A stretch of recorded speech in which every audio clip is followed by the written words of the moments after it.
আসসালামু আলাইকুম। বন্ধুরা, আজকে আমরা আলোচনা করব কলকাতা নেতাজি সুভাষচন্দ্র বসু আন্তর্জাতিক বিমানবন্দরের ভেতরে অবস্থিত বাকরা মসজিদ, গৌরীপুর জামে মসজিদ এর প্রতিষ্ঠার ইতিহাস। কোনো একক রাজা, জমিদার বা সরকারি ডানে নয়, বরং সম্পূর্ণ গ্রামীণ মানুষের মিলিত প্রচেষ্টার ফসল। নিচে এর প্রতিষ্ঠাতা এবং প্রতিষ্ঠার বিস্তারিত ইতিহাস সংক্ষিপ্ত আকারে তুলে ধরা হলো। ১. মসজিদের প্রতিষ্ঠাতা কারা? ঐতিহাসিক নথি ও স্থানীয় বিবরণ অনুযায়ী এই মসজিদের নির্দিষ্ট কোনো একক প্রতিষ্ঠাতা বা নামী ব্যক্তি নেই। প্রতিষ্ঠাতা তৎকালীন অবিভক্ত বাংলার বাঁকড়া এবং গৌরীপুর গ্রামের সাধারণ ধর্মপ্রাণ মুসলিম অধিবাসীরা ছিলেন এই মসজিদের যৌথ প্রতিষ্ঠাতা। অর্থায়ন ও শ্রম গ্রামের দিনমজুর, কৃষক এবং সাধারণ মানুষ নিজেদের উপার্জনের সামান্য অংশ বাঁচিয়ে এবং চাঁদা তুলে এই মসজিদটি নির্মাণ করেছিলেন। সম্পূর্ণ নিজস্ব পরিশ্রমে এবং গ্রামীণ উদ্যোগে এটি গড়ে উঠেছিল। ২. যেভাবে প্রতিষ্ঠিত হয়েছিল, সংক্ষিপ্ত ইতিহাস। গ্রামের সাধারণ ইবাদতখানা হিসেবে সূচনা, 1890-এর দশক।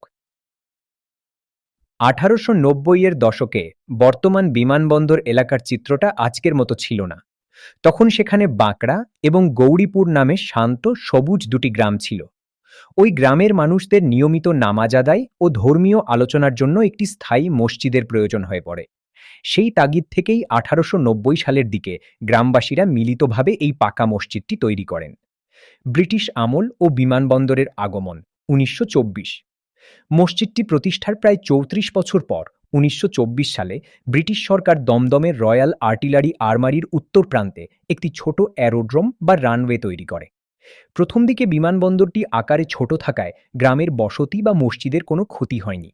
রানওয়ের বাইরে স্বাভাবিক নিয়মেই গ্রামের মানুষ মসজিদে যাতায়াত করতেন। গ্রাম উচ্ছেদ ও ঐতিহাসিক চুক্তি, 1950-1960-এর দশক। দেশভাগের পর কলকাতার গুরুত্ব বৃদ্ধি পাওয়ায় বিমানবন্দরের ব্যাপক সম্প্রসারণ শুরু হয়। 1960-এর দশকে যখন দ্বিতীয় সেকেন্ডারি রানওয়ে তৈরির সিদ্ধান্ত নেওয়া হয়, তখন বিমানবন্দর কর্তৃপক্ষ উত্তর ও পশ্চিম দিকের গ্রামগুলো অধিগ্রহণ করে।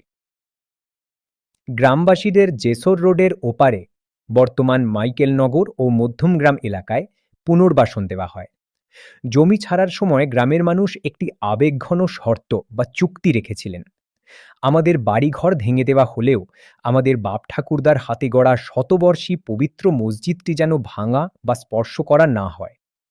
তৎকালীন সরকার এবং বিমানবন্দর কর্তৃপক্ষ ধর্মীয় অনুভূতি ও গ্রামবাসীদের ত্যাগের প্রতি সম্মান জানিয়ে মসজিদটি অক্ষত রাখার প্রতিশ্রুতি দেয়। ৩. যেভাবে এটি রানওয়ের ভেতরে চলে গেল। গ্রামবাসীদের সরিয়ে দেওয়ার পর বিমানবন্দরের চারপাশের সীমানা প্রাচীর বা পাঁচিল তুলে দেওয়া হয়। এর ফলে একসময়ের উন্মুক্ত গ্রামীণ মসজিদটি আচমকাই বিমানবন্দরের সম্পূর্ণ সুরক্ষিত এবং উচ্চ নিরাপত্তা বলয়, হাই সিকিউরিটি অপারেশনাল জোন এর ভেতরে বন্দী হয়ে পড়ে। পরবর্তীকালে বিমানবন্দরের নিরাপত্তার স্বার্থে সাধারণের প্রবেশাধিকার বন্ধ হলেও ওই স্থানচ্যুত পরিবারের বংশধরদের মধ্য থেকে নির্দিষ্ট কিছু মানুষকে পরিচয়পত্র বা পাস দিয়ে সিআইএসএফ এর কড়া নজরদারিতে সেখানে নামাজ পড়ার বিশেষ অনুমতি দেওয়া আসছিল। বর্তমান পরিস্থিতি, 2026। সম্প্রতি বিমান উড্ডয়নের আন্তর্জাতিক নিরাপত্তা বিধি, রানওয়ে থেকে দূরত্বের নিয়ম এবং রানওয়ে সম্প্রসারণের জন্য 136 বছরের পুরনো এই ঐতিহাসিক মসজিদটিকে বিমানবন্দর চত্বরের বাইরে একটি বড় ও আধুনিক কাঠামোতে সসম্মানে স্থানান্তরিত রিলোকেট করার সরকারি প্রক্রিয়া চূড়ান্ত পর্যায়ে রয়েছে।